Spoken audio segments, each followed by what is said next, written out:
Olá, boa noite. Você já está assistindo o Consumidor em Pauta, um programa de utilidade pública da TVE que vai ao ar diariamente, de segunda a sexta-feira. Nós começamos 6h30, que logo depois do Radar. Hoje nós tivemos uma música muito bonita aí no Radar, com o bluesman Oli Júnior. Fez aí um sonzinho pra gente daquele... Eu que sou muito fissurado em blues, né? Acho maravilhoso. Então, parabéns ao Radar que hoje trouxe, como sempre, traz uma música especial, mas hoje trouxe uma mais especial ainda, no meu gosto.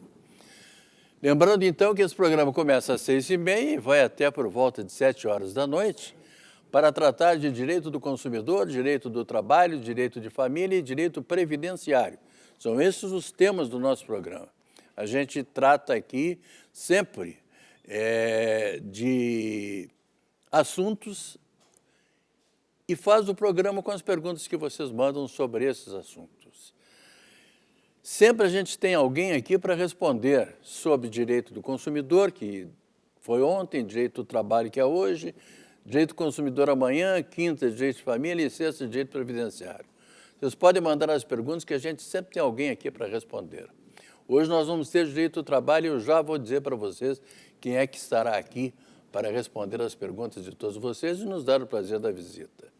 Vocês podem perguntar através do telefone 3230 1530, que é o telefone aqui da TVE, ou então pode mandar um e-mail para consumidorempauta@tve.com.br. São esses os endereços que vocês podem usar para que as perguntas sejam feitas. Tá bom, então? O programa de hoje é dedicado a todos os telespectadores do interior do Rio Grande do Sul, telespectadores da Grande Porto Alegre, e que mandam perguntas diariamente aqui para o nosso programa. Então, a todos vocês, muito obrigado pela sintonia. Fiquem sempre aí. A gente sempre tem alguma novidade para trazer para vocês. Eu já havia dito que hoje nós vamos ter direito do trabalho. E comigo está aqui o Dr. Marcelo Armigliato de Jesus. Boa noite, doutor Marcelo, tudo bem? Boa noite, Machado, tudo bem? É um prazer enorme estar de volta aqui. Boa noite também ao doutor Closemar. Estamos aí para responder os questionamentos aí da seleta audiência. Tá bem. Doutor Marcelo já disse, e eu vou ter o prazer de repetir aqui, nós contamos hoje novamente, com muito prazer, com a presença do doutor Closemar Lemes, que é juiz do trabalho. Boa noite, doutor Closemar, tudo bem? Boa noite, Mar. Como é que está, Machado? Tudo bem? Tudo ótimo, Marcelo? Boa noite. Satisfação estar aqui de novo, sempre com muito orgulho, muito prazer que eu venho aqui. Muito obrigado. Pegando um friozinho aqui do morro, né? Que é bom, né, também? Um pouco. É bom, né? Um pouco. Essa noite para dormir eu tive que puxar um lençol, ficou...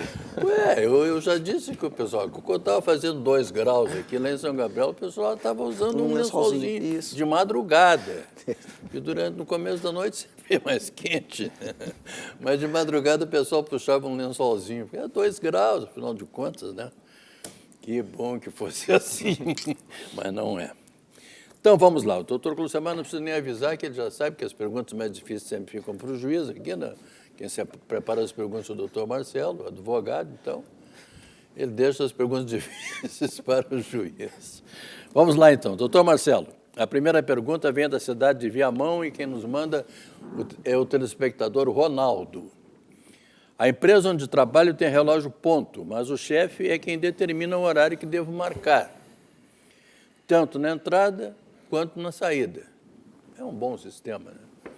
Não importa o horário em que entro, nem em que saio. Melhor ainda.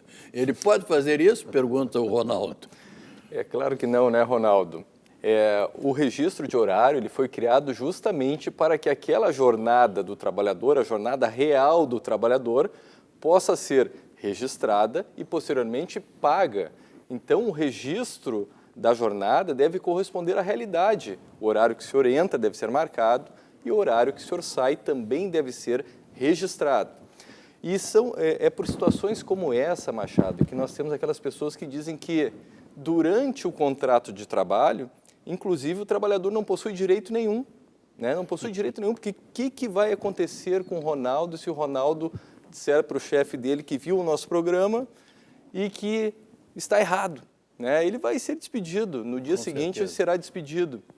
Então, num país onde nós não temos uma garantia de emprego, o trabalhador muitas vezes ele só pode buscar os seus direitos no momento posterior. perante a intervenção de um terceiro, que seria, no caso, a própria Justiça do Trabalho. O que eu indico para o seu Ronaldo fazer? Seu Ronaldo, reúna provas. Hoje em dia, qualquer celular grava áudio, tá? Nós temos também equipamentos mais profissionais que filmam, por exemplo, relógio, canetas, né? E, posteriormente, utilize as testemunhas para comprovar que você não podia anotar toda a sua jornada no registro. E dou mais uma dica, e não só para o Ronaldo, para qualquer telespectador que esteja enfrentando um problema parecido, que não seja possível registrar a jornada, por exemplo. Existe, Machado, o site do Ministério Público do Trabalho, se você colocar PRT4, P de Procuradoria, R regional, T de Trabalho, 4, da 4ª região, coloque no Google PRT4, vai abrir um campo lá de denúncia. Você vai selecionar o estado, a primeira pergunta é o estado, a cidade. Você passa adiante, ele vai questionar quais foram os direitos violados, e você não precisa ali saber artigos de lei, basta que você coloque que o seu empregador não está permitindo o registro integral de sua jornada de trabalho. No próximo passo, você vai informar os dados da empresa, o CNPJ da empresa, que é aquele que consta na carteira de trabalho, no contra-cheque, e adiante você vai informar os seus dados. E tem ali um botãozinho que você pode marcar no sigilo da denúncia. Então você pode informar os seus dados, marcar no sigilo, que somente o procurador do trabalho terá acesso aos seus dados. E, por último, tem uma 5ª janela que se abre, que você pode, inclusive, anexar documentos, fotografias e PDFs, documentos em PDF. Então, essa é a dica para todos os telespectadores que estejam assistindo, numa situação muito parecida com o Ronaldo. Nós temos que colocar um fim aí nesses mal empregadores, né, Machado? O Ronaldo seguramente não tem hora extra nunca, né? Exatamente. Ele entra e sai a hora que o patrão quer, né? Exatamente. Então não tem uma hora extra nunca. O doutor Closemar sacudiu a cabeça aqui, concordando, evidente, não pode ter hora extra, né? Doutor Closemar, a dona Marina mora aqui em Porto Alegre. Ela diz que faz 8 anos que ela trabalha na mesma empresa. No mês passado ela ficou doente e a médica deu 7 dias de licença para ela. Como continuou mal, voltei ao hospital e constataram que eu tinha uma gravidez, sendo obrigada a abortar pela má formação do feto. Ao ter alta, ganhei mais 7 dias, conta a dona Marina. Agora, ao retornar, fiquei sabendo que a empresa vai me dispensar e gostaria de saber se tenho algum direito. E daí, doutor? Machado, ela tem direito sim. E aqui, por uma questão de justiça, eu disseste que as perguntas mais difíceis vêm para o juiz. Eu sou obrigado a agradecer o doutor Marcelo aqui, que me lembra. Não, é que ele me forneceu um dado que eu não recordava e foi ele que me refrescou a memória quanto a isso, é importante. A situação da dona Marina é a aplicação, em princípio, a aplicação automática do artigo 395 da CLT, que diz lá que, nas hipóteses de aborto não criminoso, a empregada tem direito a 14 dias de licença, 2 semanas de licença. Agora eu não me lembro se são 2 semanas ou são 14 dias, isso pode dar diferença para efeitos de contagem, nada mais que isso. Agora, o mais importante, nós temos uma situação que é a da estabilidade provisória da gestante nas hipóteses de natimorto. O que é um natimorto? Nós temos uma instrução normativa 45, que foi o doutor Marcelo que me recordou aqui, que dispõe que considera-se parto o evento ocorrido a partir da 23ª semana de gestação.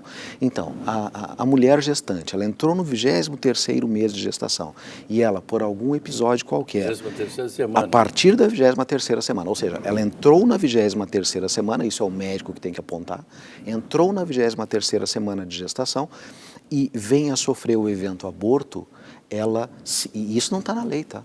Mas isso é uma construção jurisprudencial e ela é albergada no Tribunal Superior do Trabalho no sentido de que, sim, a trabalhadora terá direito à estabilidade provisória da gestante, conforme previsto lá no artigo 10, inciso 2A ou 2B do ato das disposições constitucionais transitórias. Isso é um direito constitucional. Então, para a dona Marina, o que ela vai ter que ir atrás, o que ela vai ter que investigar é esse evento que ela teve, esse aborto que ela teve, que lógico, eu só posso presumir que é não criminoso, ela disse que é de uma má formação, foi a partir do 23º mês de gestação? ela tem direito à estabilidade provisória da trabalhadora gestante. Foi anterior a este período, foi até a 22ª semana, ela terá direito a... eu não me lembro agora, são 14 dias 14 ou é 2 dias. semanas? É 14 dias? 14 dias. 14 dias de licença. Então, o que eu vejo aqui, de cara, a empresa concedeu 7, depois o INSS concedeu 7. Não, a empresa tem que conceder 14 dias de licença depois que ela retorna do benefício previdenciário. Agora, o fundamental para a dona Marina é investigar se esse evento aborto ocorreu a partir da 23ª semana de gestação ou até a 22ª. Isso é determinante nos direitos que ela pode ter. Então, dona Marina, a senhora faça um favor para nós. A senhora não me mande aqui uma resposta, me mande uma informação dizendo se foi antes, depois ou durante, sei lá. A senhora mande que é para a gente ter maiores esclarecimentos aqui, tá bom? Doutor Marcelo, o senhor Antônio mora na cidade de Alvorada. Ele diz que faltam 11 meses para eu me aposentar e li que na convenção da minha categoria existe uma cláusula que diz que tenho estabilidade de 1 ano antes de me aposentar. Tenho medo de perder o emprego faltando tão pouco tempo para a minha aposentadoria. Posso fazer alguma coisa ou devo aguardar? Tá todo mundo preocupado, né, com a reforma da Previdência e está todo mundo correndo para tentar se aposentar antes da reforma, né? Bom, seu Antônio, é o seguinte, olha, realmente, como o senhor falou, existe essa estabilidade pré-aposentadoria. Ela não está na lei, ela não tem previsão na lei. Ela advém das normas coletivas, ou da convenção coletiva, ou do acordo coletivo com a sua empresa, certo? Então, nem todo mundo tem essa proteção. O senhor, pelo que está dito aqui na pergunta, possui essa proteção. E essa proteção, muitas vezes, ela é de 1 ano, ela é até de 24, eu já vi até convenções coletivas de 24 meses. E o que é fundamental? Na maioria dessas convenções coletivas, está dito que, para ter direito a essa estabilidade, essa garantia de emprego, é necessário que o trabalhador comunique ao empregador estar entrando nesse período. E como é que ele faz isso?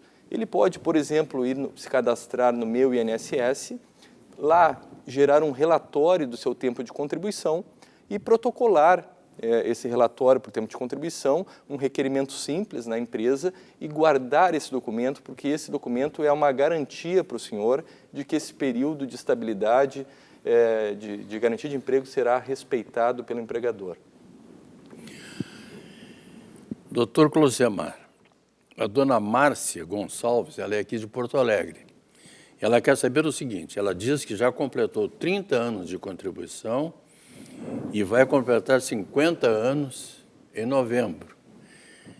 E ela quer saber se a empresa pode demiti-la nesse período aí.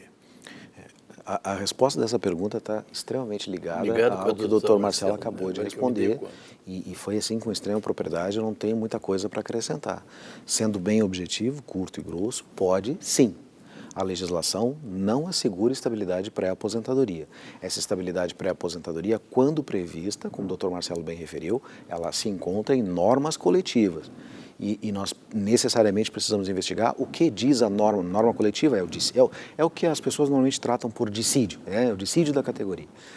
Normalmente é tratado assim. Agora, é preciso investigar a norma coletiva e ver quais são os requisitos que a norma coletiva prevê. Como o doutor Marcelo referiu, normalmente a empresa necessita ter conhecimento. Pela legislação, a gente chama de legislação heterônoma, o que vem do Estado, Constituição, lei, decreto, não tem, pode dispensar sim. Sem justa causa, claro.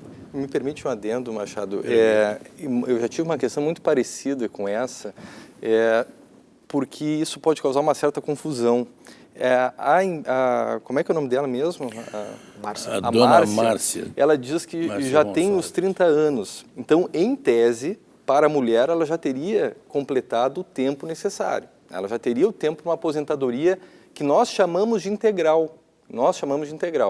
Mas, provavelmente, ela esteja pretendendo se aposentar com um valor maior através da regra 8696, que aí não há incidência do fator previdenciário. Então, muita gente me pergunta assim, mas eu tenho direito à estabilidade pela melhor regra, pela aposentadoria integral do 8696?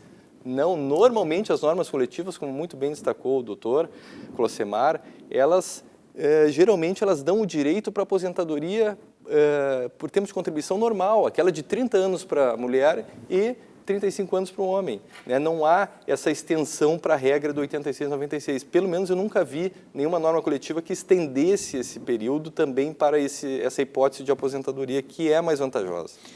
E aqui, desculpa, por favor, nós não temos, hoje a jurisprudência é muito clara, pacificada, no sentido de que a aposentadoria, a relação previdenciária, ela é autônoma, ainda que íntima, da relação de emprego.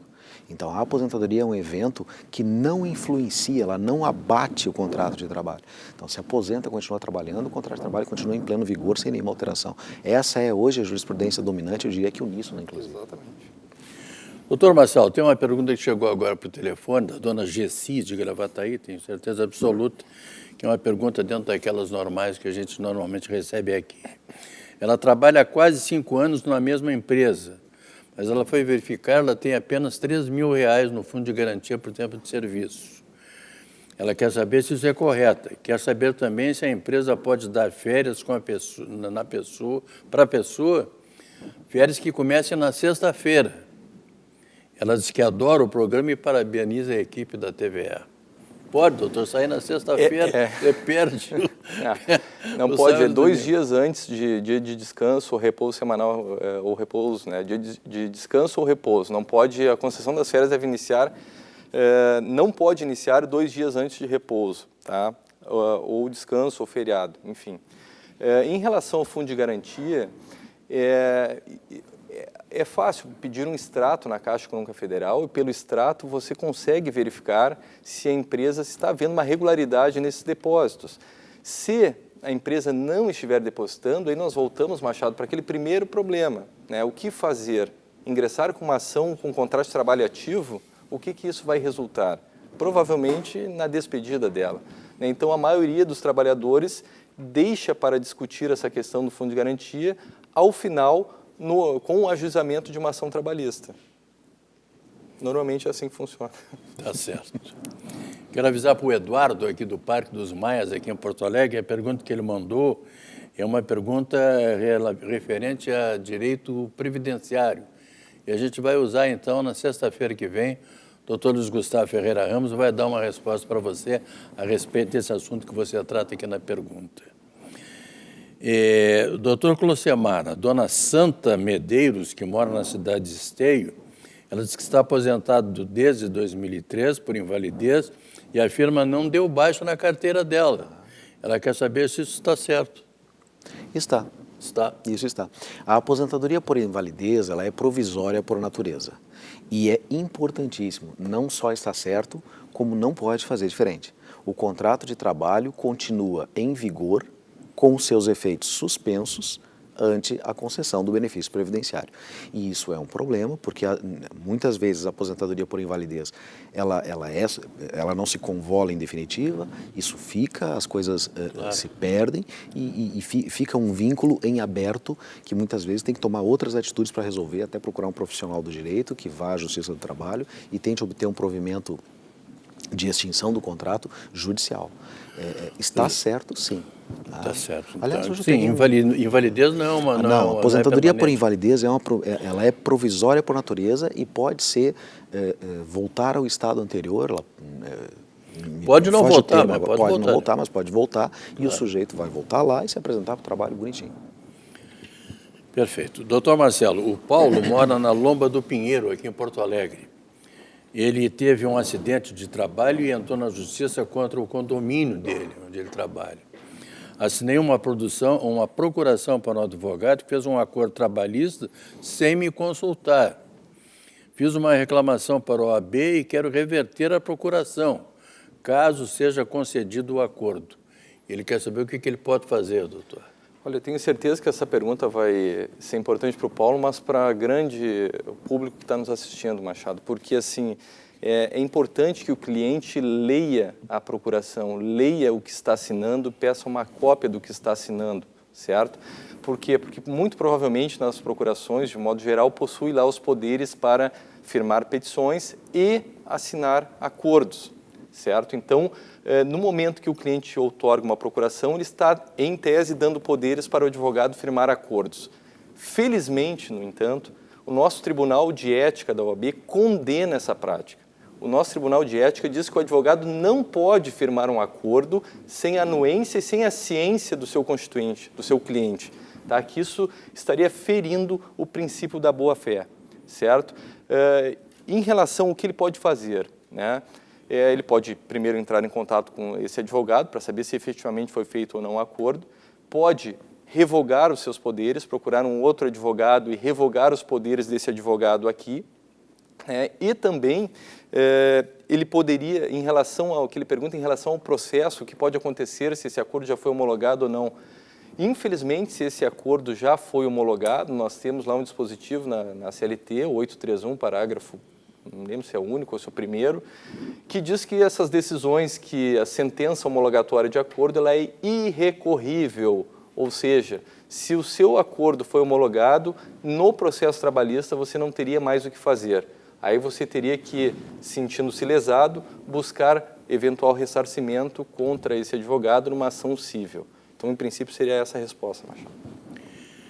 Doutor Clocemar. Eu gostaria de fazer um adendo aí, porque boa parte dos juízes, eu inclusive, tem um vício, uma mania, sei lá, um hábito, que é, às vezes, para os advogados, bastante desagradável. Nós não homologamos o acordo sem conversar com o reclamante, principalmente com o reclamante. Eu sei que muitos advogados se sentem incomodados por isso, mas não é uma questão de desconfiança do profissional. É uma questão de obter da parte uma confirmação da sua vontade. Eu tenho certeza que o advogado conversou. Agora, eu, como magistrado, me sinto constrangido a fazer isso. Sinto como se fosse meu dever de ofício. Então, me chama a atenção, acho que é interessante que ele vá buscar isso efetivamente no processo dele para ver se o acordo foi homologado ou não. E o advogado tem meios, eu tenho um processo lá, por exemplo, que tem um dinheiro depositado e que eu não encontro o reclamante, né? Eu não encontro o próprio cliente. Peticionei pedindo para o juiz informações para verificar o endereço do reclamante, mandei telegrama. Enquanto eu não conseguir localizar o reclamante, está tudo lá, não tem acordo, não tem dinheiro, não tem nada liberado. É importante que a gente aja dessa forma. Bom, dependendo do valor, o senhor me diz, eu vou achar Não, é uma brincadeira que eu estou fazendo aqui, evidente que não. Nem o doutor Marcelo faria, nem eu quero fazer também, é uma brincadeira. A próxima pergunta é do Walter, aqui de Cachoeirinha, doutor Clocemar. Ele foi despedido de uma empresa onde trabalhou por 6 anos, recebeu todas as verbas rescisórias, mas ele segue depositando os vales de refeição dele na conta dele. E ele quer saber se ele pode ter algum problema caso ele utilize os vale-refeição. Se for para fazer um churrasco para nós, não. Para nós não tem problema, né? Walter, meu amigo Walter, o que tu acha, cara? É uma bela pergunta, né? É claro que tu vai ter problema, cara. Isso não é teu, rapaz. Devolve esse negócio, cara. Isso não é teu, mas é evidente que vai ter problema. Tem que devolver. Mas isso é muito engraçado. Nós temos na jurisprudência da esfera administrativa, para o servidor público, aquela hipótese em que o cidadão recebe valores indevidos, mas de boa fé. Claro. Agora, no caso do Walter aqui, ele sabe que não é mais devido a ele, ele tem pleno conhecimento, ele recebeu tudo. Ele tem que devolver, Walter, tem que devolver. O valor não é seu, portanto, não use. Pode ter problemas? Pode sim, pode. A empresa pode ajuizar uma ação buscando o ressarcimento do valor que foi pago indevidamente. E eu condenaria. Tá vendo, Walter? Então deixa esse dinheiro lá, rapaz. Enquanto que não existe esse dinheiro. Não, devolve, procura a empresa para devolver, eu tenho certeza que tem contato. Claro, procura a empresa, avisa a empresa, continuam me depositando, mas eu não tenho mais. Doutor Marcelo, deixa eu lhe fazer uma pergunta aqui do Marcos, que mora em Caxias do Sul, e diz o seguinte: o Marcos, ele é agente funerário. Bom, tomara que eu nunca conheça o Marcos. Tá? Bom, desculpe, Marcos, é uma brincadeira. A categoria é filiada aos sindicatos comerciários e paga um salário do comércio. Ele quer saber se isso é correto. Sim, como é o nome dele? É o Marcos, aliás, de Caxias do Sul. Sim, é correto pagar o salário previsto na Convenção Coletiva dos Comerciários. É correto. É correto. Quer dizer que agente funerário... É que o comércio não é de cadáver, o comércio é de caixão. É comércio de caixão.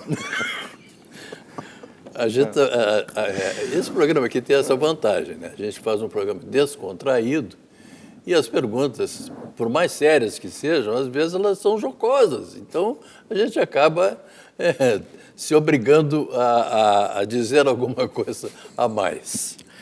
Doutor Clocimar, a dona Lúcia Maria mora na cidade de Charqueadas. Sou estagiária em uma empresa há 1 ano e 2 meses, mas não tenho contrato nem carteira assinada. Quando fui contratado no ano passado, avisei que estava na faculdade e ainda estou. Mas eles não me deram nenhum contrato. Deposito normalmente na minha conta o valor combinado todos os meses. Posso ter problemas no futuro? A dona Lúcia Maria de Charqueadas. Lúcia, eu diria que quem pode ter problemas no futuro, e acredito que terá problemas no futuro, é a empresa que lhe contratou nessa condição. Porque o contrato de estágio, ao contrário do contrato de emprego, ele é formal, ou seja, ele exige que a contratação se dê mediante o implemento de determinados requisitos. Um deles é o termo de estágio, que não foi feito aqui. E interessante que se diga que nessas hipóteses em que o contrato não é formalmente celebrado de acordo com todos os requisitos que a lei de estágio prevê, que é 11.400, eu esqueci o número agora, mas o próprio artigo 3º, parágrafo 2º dessa lei, eu acho que é 11.406, eu me esqueci, ele diz com todas as letras que, não implementados os requisitos, forma-se o vínculo de emprego. Eu fico pensando assim, qual é o prejuízo que a Lúcia poderia ter? A Lúcia eventualmente poderia ter um prejuízo para o currículo dela, né? Depois ela quer comprovar o estágio, ela não tem porque o estágio não foi formalizado. Ela quer comprovar a experiência profissional, ela também não tem porque a carteira não está assinada. E uma coisa que me fugiu, o estágio ele tem 2 tipos, é o obrigatório, curricular da própria instituição de ensino, e o estágio que é celebrado de uma forma não vinculada à instituição de ensino. Se na hipótese dela, ela estiver fazendo um contrato, um estágio obrigatório da instituição, isso não vai valer para nada. Então o prejuízo dela é nesse sentido, isso não vai valer para nada, ela tem prejuízo nesse sentido. Pouco provável que seja assim, mas é o que eu fico até porque ela disse que avisou que estava na faculdade, eu não sei se... Eu acho que ela não vai ter muitos prejuízos. Agora a empresa... A empresa chama cedente de estágio, vai ter problema, assim vai ter problema. Doutor Marcelo, vou lhe fazer a última pergunta do dia. A dona Marlene, aqui de Porto Alegre, ela trabalhou durante 11 anos numa empresa. Quando tive meu segundo filho, cumpri o tempo legal de licença, mas fui demitida quando ele tinha 8 meses. Tenho algum direito? Ela pergunta. Olha, Marlene, em princípio, como ele já tem 8 meses, já acabou, né, a tua estabilidade, tua garantia de emprego, né? A garantia de emprego vai desde a concepção até 5 meses após o parto. Como teu filho já tem 8 meses, então tu não terias nenhuma espécie de garantia de emprego, salvo alguma previsão adicional em norma coletiva que nós não conhecemos, mas pela lei não teria. Eu quero explicar a um grande número de pessoas que telefonou para cá, programa, que mandou mensagem para o programa, como a dona Cris, lá de São Leopoldo, que eu tinha a pergunta aqui e acabei não fazendo, e várias pessoas que mandaram mensagens que a gente é obrigado, pelo tempo, a deixar para o próximo programa que vai acontecer na terça-feira que vem. Tá bom? Vocês me desculpem, a culpa é minha, fico dando risada aqui, sem nada. Bom. Doutor Marcelo Almigler de Jesus, muito obrigado pelo seu comparecimento. Doutor Clocimar Lemes, muito obrigado também. Muito obrigado, eu agradeço. Voltem sempre. Tá bom. Tá bom? Vamos lá. Lembrando a vocês que amanhã, quarta-feira, eu estarei de volta aqui, 6h30. Vou receber o professor Cláudio Bonato para falar sobre direito do consumidor. A todos vocês, muito obrigado, muito boa noite e até lá.